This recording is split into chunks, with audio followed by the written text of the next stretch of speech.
Daniel. Thank you, Mr. Chairman. Just briefly, my friend and yours with us today, Josh Quinn from over in Boone County has joined us today. I'd like to make him feel welcome. Josh, welcome. It's good to see you. I know we're meeting later on. Good to see you here. Any other introductions? I do. Proceed with your introduction, Senator. Thank you, Mr. Chairman. I have Jackson Major with me. He's a page for me for the day. Grew up with both of his parents. He's from true Western Kentucky, Fulton County. You can't get any more west than that. And appreciate you letting him hang out with me up here today. Stand up and be recognized. Oh, there he is. Okay, good. Sit up here. Welcome to our committee. Any other special guests before we get started? We do have a quorum, so we'll proceed with the agenda. The first bill on the agenda is Senate Bill 57, an act relating to cosmetology and licensure compact. By sponsor is Senator Amanda Mays Blitzo. Welcome to this committee. Introduce for yourselves for the record and proceed with your testimony. I want to point out to the members there is a committee sub which was submitted well within the time limit. We appreciate that, and as soon as we have a motion on the sub, the second, all those in favor of approving the sub say aye. Anyone opposed, like sign. Let the record reflect the committee sub has been adopted. Welcome. Introduce yourself for the record and proceed with your testimony. Thank you. Amanda Mays Bledsoe, State Senator, District 12. Julie Campbell, Executive Director, Board of Cosmetology. Brigadier General Retired Steve Bullard, Kentucky Commission on Military Affairs in the Governor's Office. Thank you, Chairman Schickel and committee members. I'm here with these lovely guests to promote the Cosmetology Licensure Compact. You may or may not know that I used to work at the Council of State Governments and was there when they started creating the Compact program. Compacts are very important. They can be leveraged for any issue where states have a need to coordinate. For example, existing compacts are used to reduce burdens for military families in transition, solve boundary disputes, manage shared natural resources, and build resilience for natural disasters.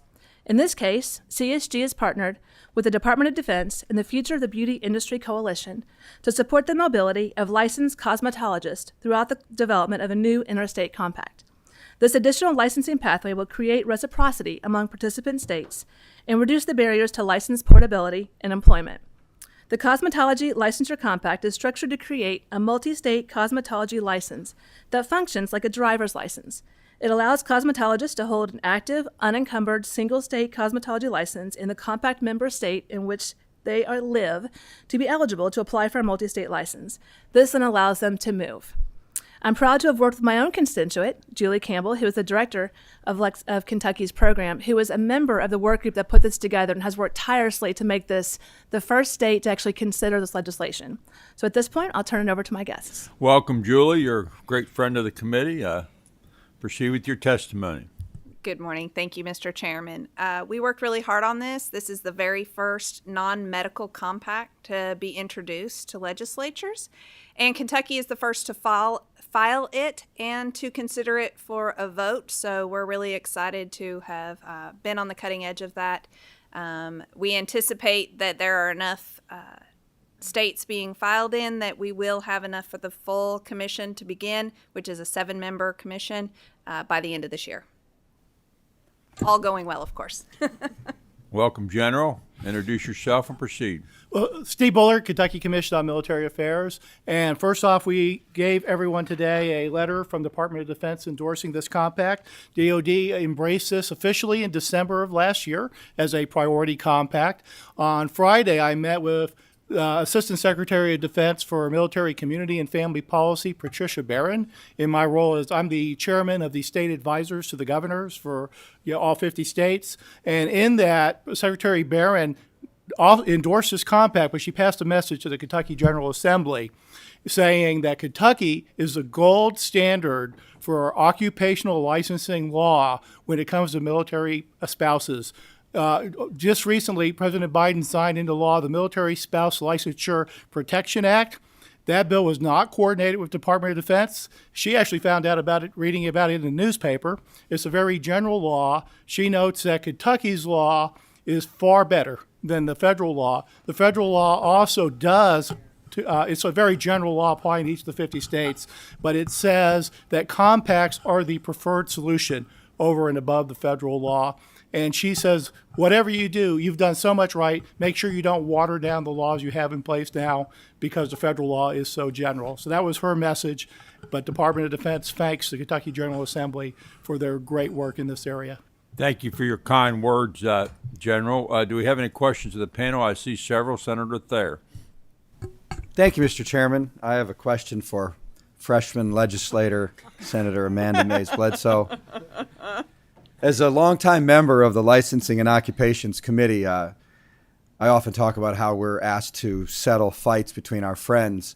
And I can remember this room being filled with fights between the cosmetologists and the hairdressers or the barbers. I just want to make sure, with this cosmetology compact, are the hairdressers and the barbers okay with it? Because I'd hate for them to undercut your bill.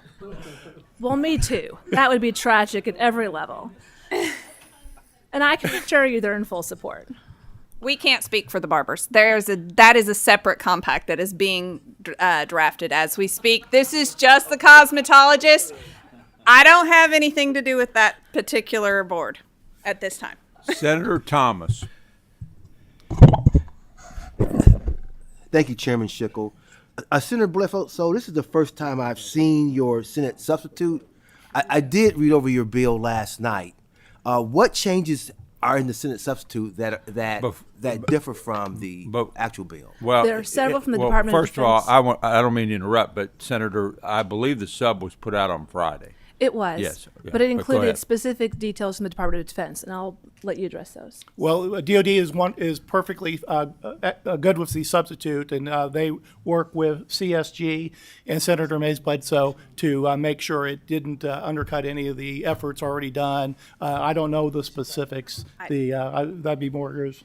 So that sub was specific because the language originally provided by DOD to CSG for this compact in regard to explaining and defining military involvement was inadequate, and they adjusted that. The only other part of that sub was to change the terminology of participant state to member state in there, and that is a compact specific language, and it was incorrectly adjusted by draft revisions.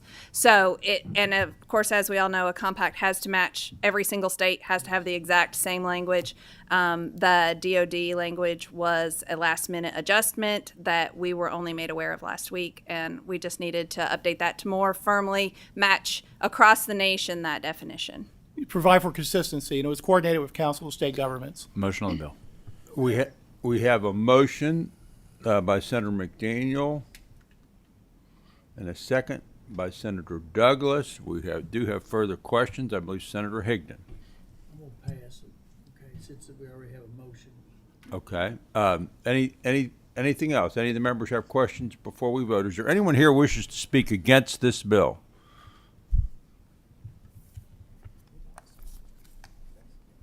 We did adopt the sub. That was the very first thing we did. I want to make the comment that in our rush for convenience, that one of my concerns is that we don't give up any of our state sovereignty. That's very important to me and my constituents, and we have reviewed this bill, and it does pass that test, so I'm happy to report that. Is there anyone here that wishes to speak against this bill? Madam Secretary, call the roll. Senator Adams. Senator Douglas. Aye. Senator Harper Angel. Senator Higdon. Explain my aye vote, please. Vote and explain. I vote aye, and Senator Bledsoe, thank you for bringing this forward. I'm a co-sponsor, so I know it's a very good bill, and anything we can do in Kentucky that makes us, helps us be more military friendly, it's always a good day. So thank you for this bill. Senator Howell. Senator Mays Bledsoe. Aye. Senator McDaniel. Aye. Senator Nemus. Senator Thayer. Senator Thomas. Chairman Schickel. Aye.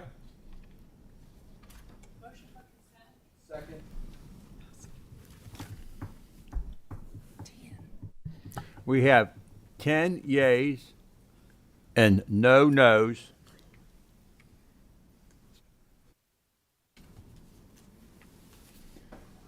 Senate Bill 57, as amended by committee substitute number 1, is passed with favorable expression. I heard a motion for consent by Senator Adams. I believe we had a second by Senator Thayer. All those in favor use voting sign of aye. Aye. Anyone opposed, like sign.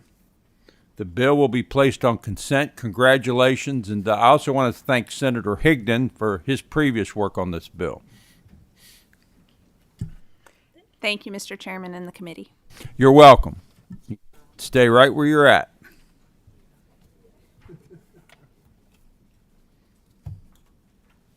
The next item on the agenda is Senate Bill 58, an act relating to the profession of assessing hearing and speech. Sponsor Senator Amanda Mays Bledsoe. And what did you say? No. Introduce yourself for the record and proceed with your testimony. Amanda Mays Bledsoe, Senator District 12. Stephanie Chayesky, Executive Director of the Academy of Doctors of Audiology. Emily Childers, Executive Director of the Kentucky Academy of Audiology. Welcome to the committee. Proceed with your testimony. Oh, Thank- do we have a committee sub on this? Yes, sir. Okay, we do, which has been filed in a very timely manner last week. Thank you for doing that. We have a motion by Senator Thayer. Did I hear a second? By Senator Howe. All those in favor use voting sign of aye. Aye. Anyone opposed, like sign. The sub is passed. Proceed with your testimony. Thank you, and good morning again. I'm happy to be joined here with my guest, as well as I want to make a reference to some of those in support in our audience today, including members from the Kentucky Medical Association, the Kentucky Speech Language Hearing Association, the Hearing Aid Association of Kentucky, and several others. We're here today to speak with you about Senate Bill 58. As you know from the presentation held during the interim, in 2017, President Trump signed into law the bipartisan Over-the-Counter Hearing Aid Act as a part of the FDA reauthorization.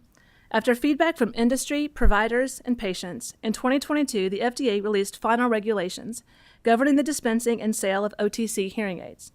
While this federal rule includes preemptions of state law related to these devices, and they are currently available to patients, groups here in Kentucky met to review our statutes and have offered a number of updates that help to clarify the ability of existing providers to dispense OTC devices, as well as a newly designated class of prescription hearing aids.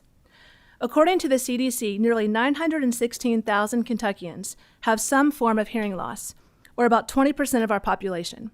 Untreated hearing loss has been linked to depression, increased risk of early onset dementia, and great incidence of falls, especially amongst older patients. On a personal note, I have the privilege of representing Boyle County, including the Kentucky School for the Deaf, and having talked to so many individuals firsthand how important access to the wide spectrum of hearing aid spectrum tools are, it's vital to someone's success. The hope is that with the passage of the Over-the-Counter Hearing Aid Act, more Kentuckians, especially those for whom cost or access was a barrier, will seek out hearing care. And even with OTC devices, the FDA strongly encourages patients to seek care from a qualified hearing care provider, such as an audiologist, a hearing instrument specialist, or a medical doctor. To be clear, a prescription hearing aid is largely similar to the devices that were previously sold to patients prior to the introduction of OTC devices, which by rule have lower input and gain and are intended to treat mild to moderate hearing loss. The prescription hearing aids under the FDA rule have fewer such restrictions, and as such should still only be dispensed by a licensed professional. However, in that rule, the FDA formally repealed a requirement those seeking prescription hearing aid see a medical professional prior to receiving them. Prior to this rule, a waiver existed in Kentucky and many other states, allowing a patient over the age of 18 to waive that requirement. And in fact, in 2016, the FDA voluntarily stopped enforcing compliance with that waiver language. As a result, Senate Bill 58 also strikes that language from Kentucky statute to better align with the new federal standards. Finally, I want to thank all the stakeholders who are here, who came to the table and helped craft this legislation, because even as something as simple as conforming to updated federal law touched many, many different areas. And with that, I'm happy to turn it over to my witnesses. I believe Senator Thayer has a question of you, Senator. Oh, okay. I stand corrected. Go ahead and introduce yourself. Welcome. I didn't mean to interrupt. Thank you. My name is Stephanie Chayesky. I'm the Executive Director for the Academy of Doctors of Audiology. We are a national association based here in Frankfort, Kentucky. whose members are audiologists and audiology practice owners serving patients in Kentucky and nationwide. On behalf of ADA, I would like to thank Senator Mays Bledsoe for introducing Senate Bill 58 and its amendments to make much-needed updates to Kentucky's audiology and hearing aid dispensing statutes to conform them with the newly implemented U.S. Food and Drug Administration requirements. Prior to October 2022, Class 1 and Class 2 air conduction hearing aids were classified as restricted medical devices by the FDA. FDA regulations implemented in October created this new over-the-counter hearing aid class, but also the new prescription hearing aid class, the practical implications of which require that these devices be dispensed, quote, upon prescription or other order from a practitioner licensed under state law to direct such use of these devices. These FDA provisions, by the FDA's own account, are intended to improve consumer access to hearing aids and hearing aid services, not to make it more difficult to obtain them. In October 2022, the FDA provided supplemental guidance to states in the form of a letter, a copy of which I've provided to the committee. That guidance included the following statements. FDA's intent is that the same professionals who recommended, selected, fitted, and dispensed restricted hearing aids before the effective date would continue to do so for prescription hearing aids after the effective date. And in conclusion, the final rule defining non-OTC hearing aids as prescription devices does not and is not intended to create barriers to accessing hearing aids, including prescription devices. It does not require the involvement of different or additional healthcare providers or examinations upon the effective date. So in short, it shouldn't be harder for Kentucky consumers to get help for their hearing loss or to purchase a hearing aid today than it was 6 months ago. Senate Bill 58, as amended, will eliminate ambiguity by updating Kentucky's existing practice statutes for audiology and hearing aid dispensing to use FDA's preferred terminology. In addition to harmonizing Kentucky laws with FDA regulations, Senate Bill 58 also conforms Kentucky's audiology practice statute with another Kentucky statute, KRS 304-17A-132, that has recognized audiologists as prescribers of hearing aids since at least 2002. ADA therefore stands fully in support of Senate Bill 58 as amended, and we are grateful for Senator Mays Bledsoe's work on this important bill to ensure that consumers continue to have ready access to audiology and hearing aid dispensing services. Thank you for your testimony. Thank you, Chair Schickel and members of the committee. My name is Emily Childers, and I'm the Executive Director of the Kentucky Academy of Audiology. KAA represents the 287 audiologists licensed in Kentucky who provide hearing and balance healthcare services to thousands of Kentuckians each year. KAA applauds Senator Mays Bledsoe for introducing Senate Bill 58 to ensure that Kentucky citizens have uninterrupted access to audiology and hearing aid dispensing services. In the Commonwealth of Kentucky, audiologists and hearing aid dispensers are and have been licensed to recommend, select, fit, and dispense Class 1 and Class 2 air conduction hearing aids to consumers for the past several decades. Senate Bill 58, as amended, will align Kentucky statutes with regulations that were implemented by the U.S. Food and Drug Administration in October of 22 that have, among other things, created a category of prescription hearing aids that includes non-OTC Class 1 and Class 2 hearing aids. These are the same traditional hearing aids that audiologists and hearing aid dispensers routinely dispense. Senate Bill 58 will maintain Kentucky's existing policies governing audiology and hearing aid dispensing by making necessary updates to existing statutes to align them with the FDA's taxonomy for all non-OTC Class 1 and Class 2 hearing aids under the new prescription hearing aid category, which require these prescription hearing aids to be dispensed upon, quote, the prescription or other order of a practitioner licensed under state law to direct the use of such devices. KAA stands in support of Senate Bill 58 as amended, and we are grateful for Senator Mays Bledsoe's work on this important bill which, if enacted, will preserve existing, proven, safe, effective, and accessible pathways to treatment for Kentucky consumers experiencing hearing loss. Thank you, Mr. Chair.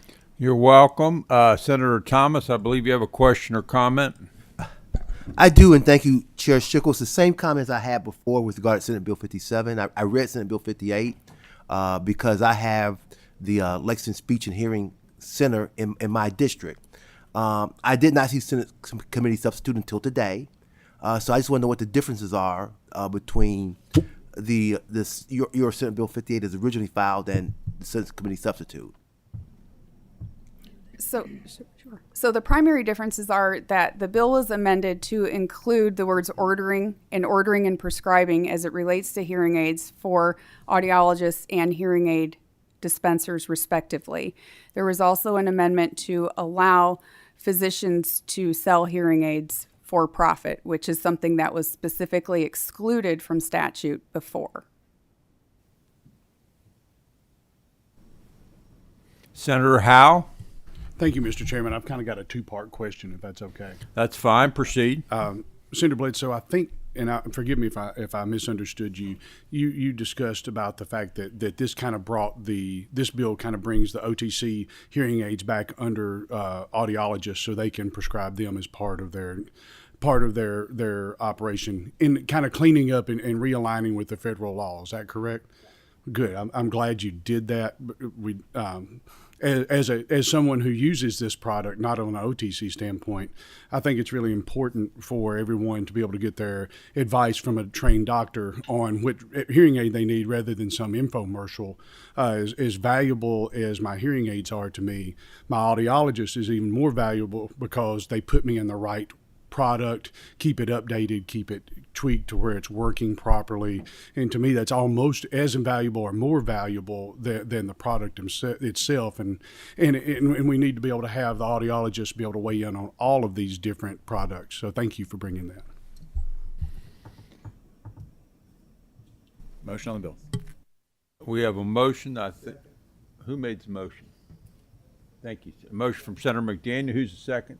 Senator Douglas. We have a motion and a second. I want to say a couple things. First of all, just because the subs have been brought up, and some of you may not have heard, and I want people who are watching and about this committee, is any committee sub that we have is submitted by close of business on Friday. That's our new protocol. So any committee sub that we have, if it's not submitted by close of business on Friday, will not be considered if one member of the committee objects. The other thing I want to say, because we joke around some about this committee, but what the items that we handle on this committee, and this is a perfect example of it, are things that really affect the everyday lives of Kentuckians. And every bill that is heard and we vote on in this committee has also been heard before this during the interim, when all members of the profession can come, people that agree, disagree. So we really properly air these important issues out. So if you're watching and you're thinking, well, they're just voting on this, well, we are voting on it, but we have seen all these things at least one time before. Is there anything else? Madam Secretary, call the roll. Senator Adams. Senator Douglas. Aye. Senator Harper Angel. Senator Higdon. Senator Howe. Aye. Senator Mays Bledsoe. Senator McDaniel. Aye. Senator Nemes. Senator Thayer. Senator Thomas. Chairman Schickel. Aye. We have 10 yeas and no nays. Senate Bill 58, as amended by committee substitute number 1, is passed with favorable expression, and the same should pass. Is there a motion for consent? Motion for consent. There's a motion by Senator Thayer, a second by Senator Howe. All those in favor of the motion by consent use voting sign of aye. Aye. Anyone opposed, like sign. Congratulations, your bill will be placed on consent. Thank you very much. You're very welcome. Great testimony. Is there anything else to come before the committee before we adjourn? Without objection, we stand adjourned.